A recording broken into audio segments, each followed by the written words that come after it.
Imagine dedicar anos de esforço, suor e conquistas financeiras para construir um lar para o homem que você ama, apenas para descobrir que, para ele e para a mãe dele, você nunca passou de um banco eletrônico com data de validade. Quando o desrespeito se transforma em uma mensagem de texto fria e definitiva, a dor inicial dá lugar a uma percepção gélida. Quem sustenta o palco tem o poder de derrubar as cortinas. Esta é uma jornada sobre redescobrir o próprio valor e ensinar que a gratidão não é um bônus, mas a base de qualquer relação. Antes de começarmos essa história incrível, não se esqueça de curtir o vídeo, se inscrever no canal e contar pra gente nos comentários de onde você está ouvindo essa história. O ar-condicionado da minha sala de reuniões, no 14º andar de um edifício espelhado na Avenida Faria Lima, zumbia de forma monótona, um contraste gritante com o caos barulhento do trânsito de São Paulo lá embaixo.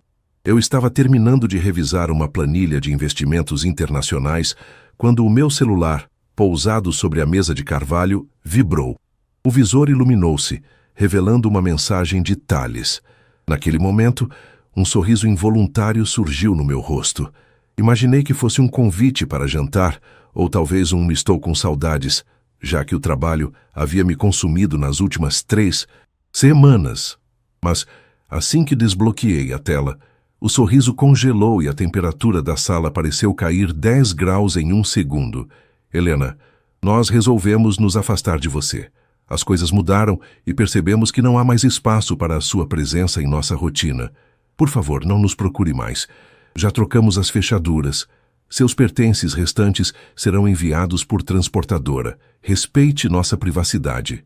Eu li aquelas palavras 1, 2, 5 vezes. O nós na frase era como um espinho cravado na minha garganta. Eu conhecia o vocabulário do meu marido. Thales nunca foi de usar termos como privacidade ou espaço para sua presença. Ele era impulsivo, direto e, honestamente, um pouco limitado em sua retórica. Aquela construção frasal, polida e cruelmente passivo-agressiva, tinha a assinatura invisível de Dona Odete, minha sogra. Senti um gosto amargo de Billy subindo. 7 anos. Foram 7 anos de casamento, de apoio incondicional, de noites em claro trabalhando para que ele pudesse se encontrar profissionalmente, enquanto eu pagava cada centavo da nossa vida de luxo. Recostei-me na cadeira de couro, sentindo o tecido frio contra minhas costas. O cheiro de café expresso que pairava no escritório de repente se tornou enjoativo. Minha mente viajou para 3 anos atrás, quando compramos o apartamento em Moema. Na verdade, quando eu comprei o apartamento. Thales estava empolgado, dizendo que ali seria o nosso castelo. Odete, é claro, mudou-se para o prédio vizinho 6 meses depois, financiada pelas economias que Thales misteriosamente passou a ter. Economias que vinham da mesada generosa que eu depositava na conta conjunta para gastos domésticos. Eu sempre fui a provedora, a mulher que resolvia os problemas, a que assinava os cheques. Thales era o rosto bonito nas fotos do Instagram. O homem que me esperava com um vinho caro que eu mesma tinha comprado. Eu aceitei isso porque acreditava que o amor era um equilíbrio de forças, e a minha força era a financeira. Mas ler aquele "Não nos procure mais" era como receber um tapa de alguém que eu estava carregando nas costas enquanto subia uma montanha. Lembrei-me da última discussão, 2 dias. Antes, foi algo banal. Odete queria que passássemos o feriado em uma pousada luxuosa em Campos do Jordão com toda a família dela. Eu disse que não poderia, que tinha o fechamento de um contrato importante. Ela fez um bico, olhou para o filho e disse: "É uma pena que o dinheiro sempre venha antes da família para certas pessoas, não é, Thales?" E ele, como sempre, abaixou a cabeça e murmurou Helena, você só pensa em trabalho." Naquele dia, eu saí de casa sentindo que era a vilã da história, mesmo sendo eu a pagar a tal pousada se tivéssemos ido. Minhas mãos começaram a tremer levemente, não de tristeza, mas de uma fúria fria que eu nunca soubera que possuía. Peguei o celular e entrei no aplicativo do banco. Verifiquei os agendamentos. Lá estavam eles, como reloginhos suíços, a parcela do financiamento do Jeep Compass que Thales dirigia, R$ 4.000. O condomínio do apartamento de alto padrão, R$ 3.500, a conta de luz, o plano de saúde VIP dele e da mãe, e a fatura do cartão de crédito adicional que ficava na carteira dele, mas debitava diretamente da minha conta corrente. Respirei fundo, sentindo o oxigênio queimar meus pulmões. Olhei para a mensagem novamente. Nós resolvemos. Eles achavam que podiam me descartar como um eletrodoméstico velho depois de terem sugado toda a energia e os recursos que eu podia oferecer. Odete provavelmente estava lá agora, sentada no meu sofá de linho italiano, tomando um chá nas minhas xícaras de porcelana, convencendo o filho de que ele estaria melhor sem a mulher mandona e viciada em trabalho. Ela queria o filho só para ela, mas queria também o conforto que o meu dinheiro proporcionava. Eles queriam o paraíso, mas esqueceram de quem era a dona da chave. O silêncio do escritório foi quebrado pelo som de uma notificação de e-mail no computador, mas eu ignorei. Toda a minha atenção estava focada no pequeno cursor piscando na barra de resposta do SMS. Minha primeira reação seria ligar, gritar, exigir uma explicação cara a cara, mas eu conhecia aquela dupla. Odete gravaria a ligação, faria drama, diria que eu estava sendo agressiva. Não, eu não daria a eles o espetáculo da minha dor. Eu daria a eles a realidade da minha ausência. Com dedos firmes, comecei a digitar. Cada letra parecia um golpe de martelo em um prego. Sem problemas. Se essa é a decisão de vocês, eu a respeito totalmente. No entanto, como não faço mais parte da vida de vocês, não faz sentido mantermos vínculos financeiros. Os pagamentos automáticos da moradia e do automóvel serão suspensos a partir de agora. Também cancelei os cartões adicionais e o plano de saúde. Eu te informo quando o processo de despejo e a busca e apreensão do veículo começarem, caso as transferências de titularidade não sejam feitas em 24 horas, o que duvido que consigam sem comprovação de renda. Aproveitem a privacidade. Antes de apertar o enviar, parei por um segundo. Olhei para a foto do porta-retrato na minha mesa. Era uma imagem nossa em Trancoso, no verão passado. Eu parecia cansada, com o notebook no colo mesmo na areia, enquanto ele sorria, bronzeado e relaxado. Senti uma pontada de pena de mim mesma por ter demorado tanto para enxergar o óbvio. Thales não me amava. Ele amava o que eu podia comprar.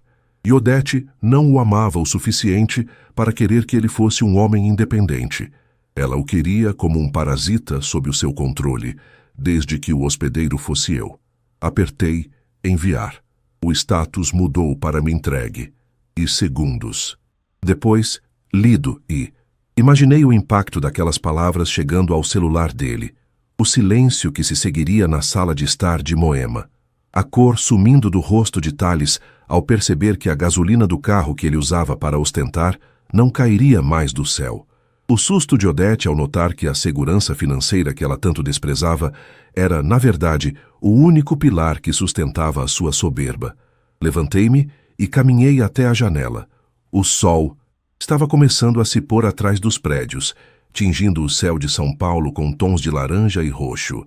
Pela primeira vez em anos, eu não senti o peso da responsabilidade de carregar duas pessoas nas costas. Senti uma leveza assustadora. Eu tinha o dinheiro, eu tinha a carreira e, agora, eu tinha a minha dignidade de volta. O jogo de xadrez tinha começado e eu acabara de mover a rainha. Eles achavam que tinham me expulsado de casa, mas não perceberam que o teto sobre suas cabeças tinha o meu nome gravado em cada tijolo. Agora, eu só precisava esperar pelo primeiro pedido de desculpas desesperado, que eu sabia que viria antes mesmo do jantar. O silêncio que se seguiu ao envio daquela mensagem foi quase ensurdecedor. No 14º andar, o mundo parecia ter parado. Eu conseguia ouvir apenas a minha própria respiração, curta e ritmada, e o tique-tique quase imperceptível do relógio de parede de design escandinavo que eu mesma escolhi para decorar a sala. Olhei para as minhas mãos sobre a mesa. Elas não tremiam mais. Pelo contrário, pareciam feitas de mármore. O peso que eu carregava nos ombros, aquela obrigação silenciosa de ser a mantenedora de um castelo de cartas, havia evaporado. O que restava era uma lucidez cortante, como um caco de vidro sob o sol do meio-dia. 10 minutos se passaram. Então, celular começou a berrar. O visor mostrava a foto de Thales, um registro que tiramos em um restaurante caro no Itaim Bibi, onde ele sorria com um dente levemente torto que eu, tolamente, achava charmoso. A foto agora parecia a imagem de um estranho. Deixei o aparelho vibrar sobre a mesa de carvalho. O som da vibração contra a madeira era irritante, como um inseto batendo contra a janela. Ele ligou 1, 2, 4 vezes seguidas. Logo depois, as notificações do WhatsApp começaram a pipocar como metralhadoras. Helena, você enlouqueceu. Como assim suspendeu os pagamentos? A minha mãe está passando mal aqui. Atende essa droga de telefone. Sorri discretamente. Era fascinante como a coragem de me expulsar da vida deles durou exatamente o tempo necessário para o sistema bancário processar um cancelamento. Peguei o telefone fixo da sala e disquei um número que eu tinha decorado, mas que raramente usava para fins pessoais. O de Dr. Valério, meu advogado de confiança para questões corporativas, um homem de cabelos grisalhos e ética inabalável que mantinha um escritório impecável nos jardins. Valério, é a Helena. Preciso de um favor pessoal. Quero iniciar agora o processo de reintegração de posse do apartamento de Moema e a busca e apreensão do veículo que está em nome da minha holding. Sim, hoje. Não há espaço para mediação, ocupação indevida e quebra de acordo tácito. Quero um oficial de justiça lá o mais rápido possível. A voz de Valério, sempre ponderada, apenas confirmou os procedimentos. Ele não fez perguntas. Pessoas no nosso nível de negócios entendem que, quando o tom de voz muda daquele jeito, o tempo da diplomacia já acabou. Desliguei o telefone e senti um aroma forte de café vindo do corredor. Saí da sala e caminhei pelo carpete cinza escuro, cruzando com alguns analistas que ainda trabalhavam. Eles me cumprimentaram com o respeito habitual, sem imaginar que a mulher de blazer impecável que passava por eles acabara de declarar guerra total dentro do próprio lar. Fui até a garagem e entrei no meu carro. Não o Jeep que Thales usava, mas o meu sedã alemão, cujo cheiro de couro novo sempre me trazia uma sensação de controle.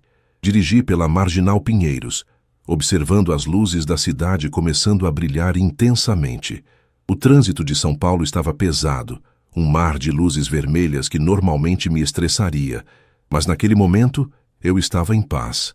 Cada metro que eu avançava em direção a Moema era um passo em direção ao fechamento de um ciclo de humilhação disfarçado de companheirismo. Ao chegar no prédio, o seu Alcir, o porteiro que trabalhava ali há 10 anos, me olhou com uma expressão de puro constrangimento.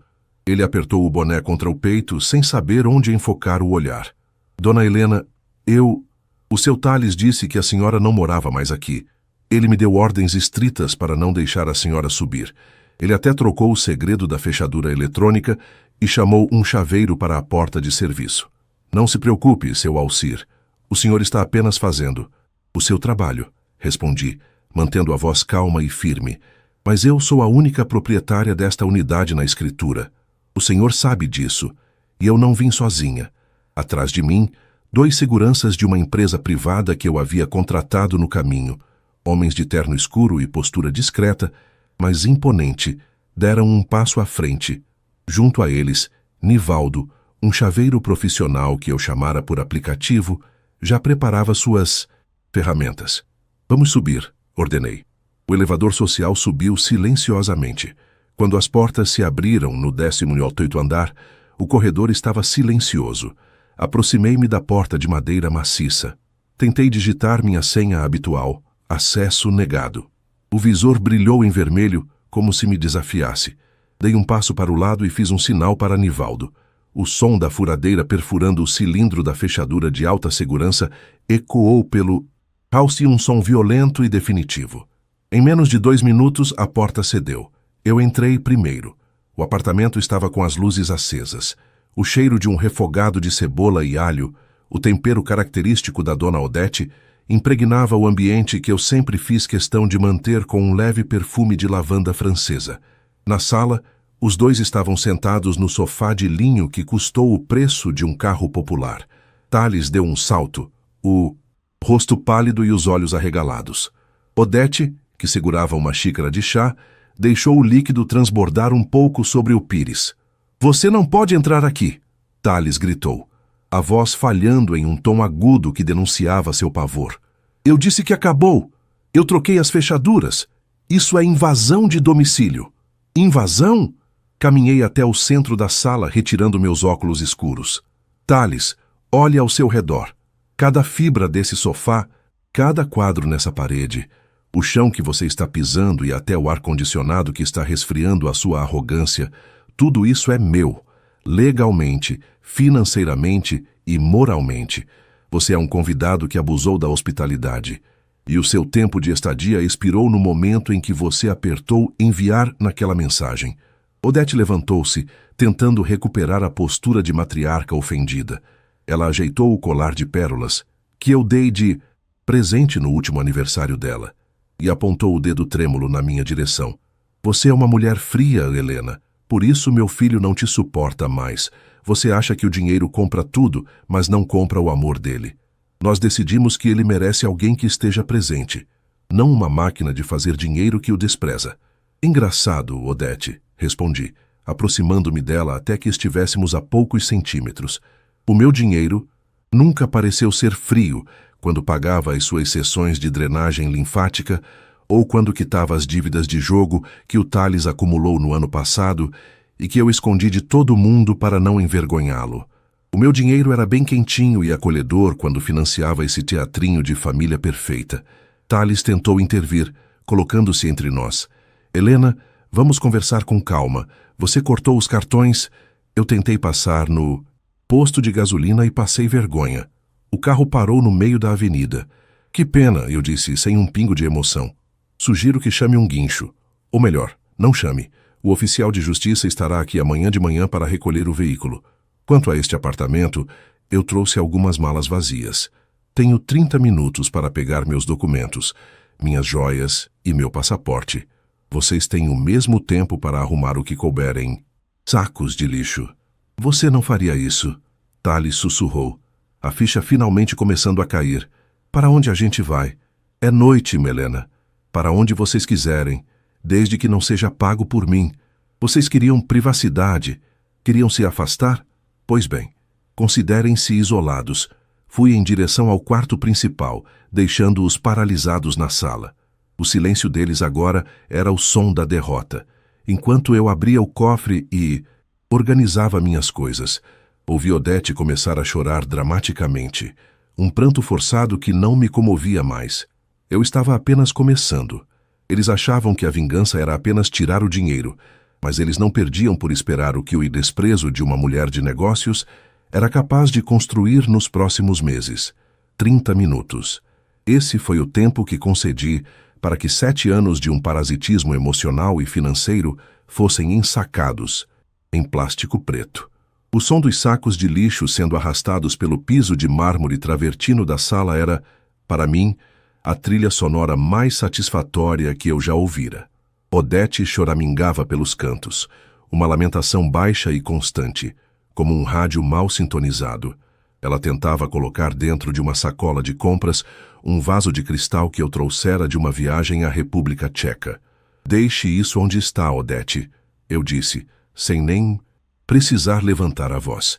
Esse vaso foi comprado com o bônus do meu primeiro contrato internacional. Você não colocou 1 centavo nessa casa e não levará nada que não tenha entrado aqui com você.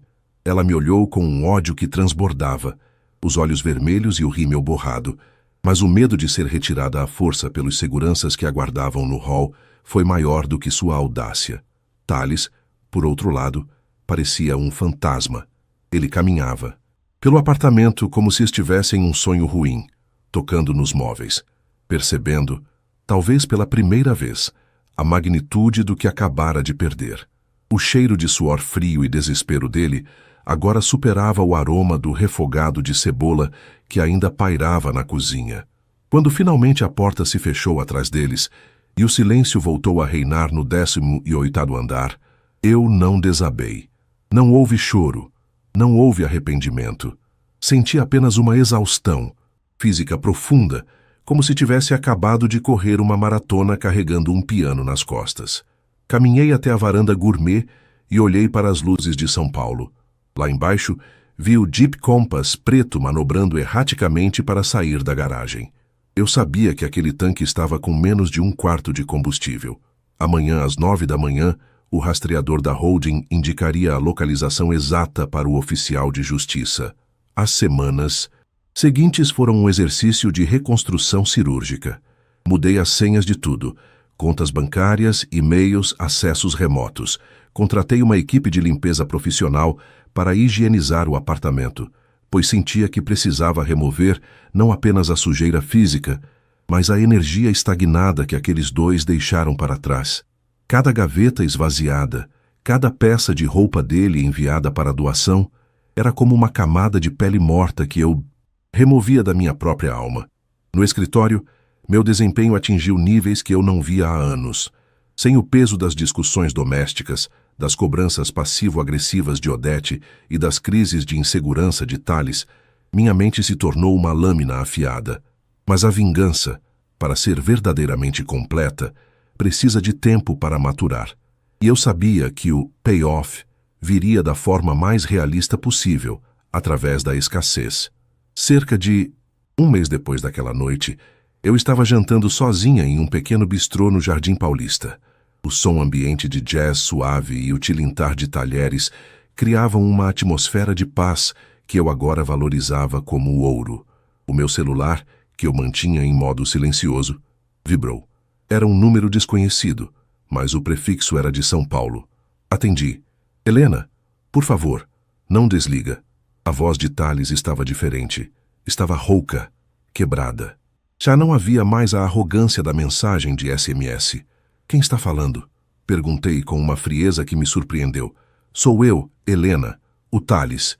Eu estou em um orelhão perto de um posto de gasolina. Eu perdi o celular. O plano foi cortado e eu não consegui pagar a conta. Helena, a situação está insuportável. Minha mãe está morando comigo na casa da minha tia, no interior, em uma edícula nos fundos. É úmido, Helena. Ela está com uma tosse que não passa. Sinto muito por ela, Thales. Mas o que isso tem a ver comigo? Respondi, observando o reflexo das luzes no meu copo de água mineral. Vocês não queriam distância? Não queriam que eu não os procurasse mais? Eu estou apenas respeitando a vontade de vocês com um rigor absoluto. Eu fui um idiota, ele gritou, e pude ouvir o som de carros passando ao fundo, o barulho urbano de quem está desprotegido. Ela me encheu a cabeça. Disse que você me controlava pelo dinheiro, que a gente não precisava de você para ser feliz. Mas eu não consigo emprego, Helena. Em todas as entrevistas que eu vou, pedem referências. E eu não tenho nada sólido nos últimos anos porque eu estava vivendo a sua vida. O carro foi apreendido na frente de todo mundo. Foi a maior vergonha da minha vida. A vida não é um feed de Instagram. Thales, a vida real exige esforço, competência e, acima de tudo, caráter. Coisas que você e sua mãe trocaram por conforto fácil. Você não vivia a minha vida. Você era um acessório nela. E acessórios a gente troca quando param de funcionar. Por favor, só me empresta algum dinheiro para eu colocar ela em um convênio simples. Eu te pago. Eu juro que te pago. Com que dinheiro, Thales? Você não tem renda, não tem crédito e... Agora, pelo que vejo, não tem nem orgulho. Você me descartou por mensagem de texto depois de eu ter construído um futuro para você. Você não feriu apenas os meus sentimentos, você tentou tomar o que era meu. E agora, você está experimentando o que é ser o autor da própria história, sem um investidor por trás. Houve um silêncio do outro lado da linha. Eu podia sentir o peso da realidade esmagando-o. O Thales que eu conhecia, o homem que se achava superior porque era escamado incondicionalmente, estava morto. O que restava era um homem de 30 e poucos anos percebendo que o mundo não deve nada a ele. Não me ligue mais, continuei. Este número será bloqueado em 30 segundos. Se eu souber que você ou sua mãe tentaram se aproximar do meu prédio ou da minha empresa, a ordem de restrição que Dr. Valério preparou será executada imediatamente. Boa sorte com a edícula. Thales, dizem que a umidade do interior é ótima para refletir sobre as escolhas da vida. Desliguei. O silêncio do bistrô, voltou a ser reconfortante. Pedi a conta e paguei com o meu próprio cartão, sentindo o peso daquela pequena placa de metal e plástico. Ela representava não apenas poder de compra, mas a minha liberdade. Eu não era mais a provedora de ingratos. Eu era a arquiteta do meu próprio destino. Enquanto caminhava para o meu carro, senti a brisa fresca da noite de São Paulo. Eu sabia que o capítulo final dessa história ainda não tinha sido escrito. Eu precisava ver com meus próprios olhos o encerramento desse ciclo. Eu precisava de uma última confirmação de que a justiça, embora às vezes lenta, é implacável quando se trata de quem morde a mão que o alimenta. 6 meses haviam se passado desde a noite em que o som da furadeira rompeu o último vínculo de ilusão que me prendia àquele casamento. São Paulo estava mergulhada em um veranico típico de agosto. O ar era seco, carregado com a poeira da metrópole e o cheiro onipresente de asfalto quente. Eu estava sentada na parte de trás de um carro de aplicativo premium, observando a paisagem urbana passar como um borrão cinza e reluzente. Eu usava um conjunto de alfaiataria azul marinho, impecável, e um par de óculos escuros que escondiam não o cansaço, mas a determinação absoluta. Hoje era o dia da audiência final de conciliação e assinatura da partilha de bens, ou o que restou dela. O prédio do fórum, na Barra Funda, tinha aquele ar pesado de instituições públicas, um misto de formalidade excessiva e a melancolia de 1000 tragédias pessoais que ecoavam pelos corredores de mármore desgastado. O som dos meus saltos, batendo contra o chão de granito, ecoava de forma rítmica, um metrônomo que marcava o fim de uma era. Ao entrar na sala de espera da 4ª vara de família, o cheiro de papel antigo e café barato me atingiu. E lá estavam eles. Thales estava sentado em uma das cadeiras de plástico azul, com os ombros curvados. Ele vestia uma camisa social que eu reconheci imediatamente. Era uma peça de algodão egípcio que eu havia comprado para ele em Londres.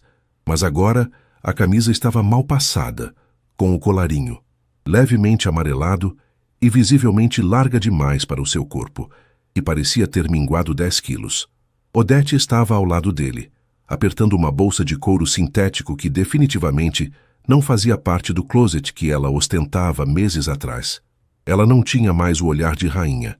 Agora parecia uma mulher amargurada e pequena, cujas rugas de expressão se aprofundaram como cicatrizes de uma derrota anunciada. Quando me viram, silêncio na sala se tornou sólido. Thales tentou se levantar, um reflexo instintivo de quem ainda esperava algum tipo de acolhimento, mas eu desviei o olhar, focando na porta da sala de audiências. Ele parecia querer falar, mas as palavras morriam em sua garganta seca. Eu podia sentir o cheiro do desespero deles, um odor metálico que contrastava com o meu perfume de sândalo. "Podemos entrar?" A voz do escrevente rompeu a tensão. Sentamos em volta de uma mesa de madeira escura, sob a luz fria das lâmpadas fluorescentes que zumbiam como mosquitos irritantes. Doutor Valério estava ao meu lado, com uma pasta de couro recheada de documentos que eram as sentenças de morte das pretensões de Thales. O advogado dele, um rapaz jovem e visivelmente desconfortável com a fragilidade da própria tese, pigarreou várias vezes.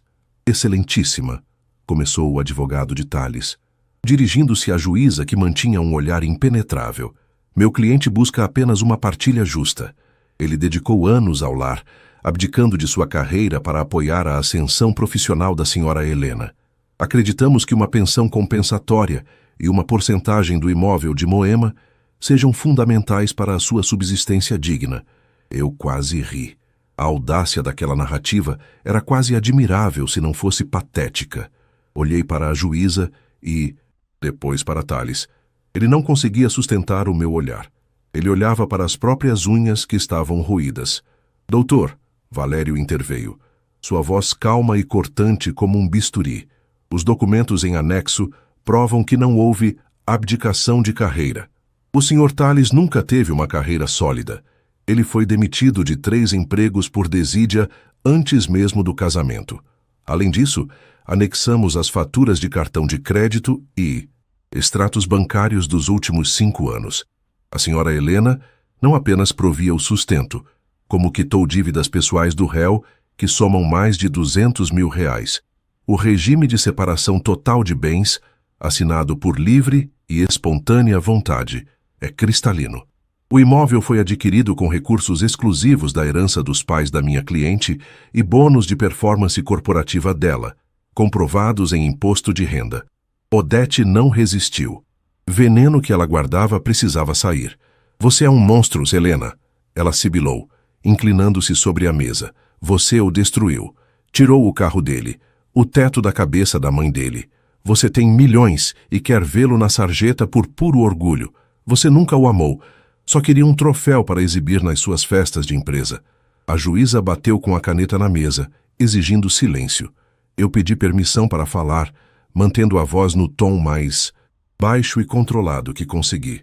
Dona Odete, eu disse, e meu coração não acelerou nenhum batimento. O amor não é um cheque em branco para o abuso. Eu dei ao Thales tudo o que ele nunca se esforçou para ter. Dei dignidade, conforto e oportunidades. Ele escolheu me descartar por uma mensagem de texto quando achou que eu não era mais conveniente para o estilo de vida que vocês queriam levar. Vocês queriam a minha ausência, lembram? Não nos procure mais. Pois bem, aqui estou eu, seguindo o pedido de vocês. A diferença é que a minha ausência tem um custo, o fim do seu patrocínio. Eu não estou destruindo o Thales. Ele está apenas encontrando a realidade que ele mesmo construiu durante anos de inércia. Thales finalmente falou, a voz trêmula. Helena, eu só queria uma chance de me reerguer. Eu estou morando nos fundos da casa da minha tia. Eu trabalho entregando panfletos, Helena. Minhas mãos estão queimadas de sol. Minha mãe não tem os remédios dela. Por favor, por tudo o que vivemos. O que vivemos foi uma mentira bancada por mim, Thales. Respondi, sem piscar. O homem por quem eu me apaixonei nunca existiu. Ele era um personagem sustentado pelo meu dinheiro. O homem que está na minha frente agora é a versão real, e sinto dizer, mas eu não tenho interesse em investir nesse projeto. A juíza, após analisar os documentos e a falta de provas de qualquer contribuição financeira de Thales para o patrimônio do casal, foi implacável. O acordo de separação total foi mantido. Não haveria pensão, não haveria parte no imóvel, não haveria nada além da liberdade mútua. Thales saiu da sala com uma folha de papel na mão que confirmava que ele era, legalmente, um nada na minha vida. No corredor, Odete tentou uma última investida, agarrando o meu braço. Eu me desvencilhei com tamanha rapidez que ela quase perdeu o equilíbrio. Você vai pagar por isso, Helena. A vida dá voltas. Eu já paguei, Odete, respondi, parando e olhando-a nos olhos pela última vez. Paguei caro demais por 7 anos de cegueira, mas o boleto finalmente foi quitado. Caminhei em direção à saída do fórum. Ao atravessar as portas de vidro, o sol de agosto me atingiu em cheio, mas desta vez não parecia sufocante. Era como se a luz estivesse purificando os restos daquela história. Entrei no carro e, enquanto o motorista arrancava, peguei o meu celular. Havia uma notificação de um novo contrato fechado em Nova York e um convite para um jantar com amigos que realmente se importavam comigo. Abri o vidro e deixei o vento bagunçar o meu cabelo. Eu não sentia o peso da vingança, mas o frescor da justiça. A verdadeira vitória não foi vê-los na miséria, embora a realidade da vida sem o meu suporte fosse o castigo mais adequado para a ingratidão deles. A verdadeira vitória foi perceber que eu era completa, poderosa e livre, independentemente de quem estivesse ao meu lado. Olhei para a tela do celular uma última vez e deletei a mensagem de 6 meses atrás. O ciclo estava encerrado. Eu não era mais o banco de ninguém. Eu era, enfim, a dona do meu próprio império. E o mundo nunca pareceu tão vasto e cheio de possibilidades.